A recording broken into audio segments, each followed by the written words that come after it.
Баткен районунда ветеринардык дарыгерлер тарабынан 349 ит кутурма илдетине каршы эмдөөдөн өткөрүлүп, эхинококкоз илдетине каршы азинокс таблеткалары берилди. Бул иш-чаралар аймакта кутурма жана эхинококкоз илдеттеринин алдын алуу максатында жүргүзүлүүдө.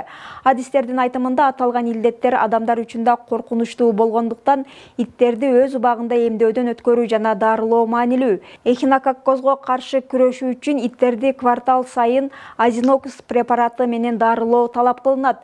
Бул илдеттин алдын алуу боюнча иш-чаралар Кыргызстандын бардык аймактарында жүргүзүлүп келет.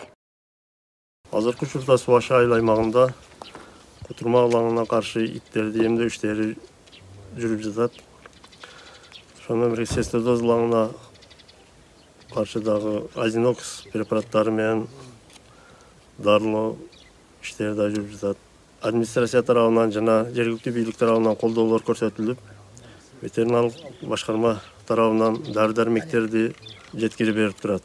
Элдерден суранарыбыз ушу мааракелерде союлган малдардын жабыркаган органдарын ит мышыктарга бербей, атайын чуңкурларды казып көмүү жок кылышыңыздарды суранабыз. Мышыктарга бербей, атайын чуңкурларды казып көмүү жок кылышыңыздарды суранабыз.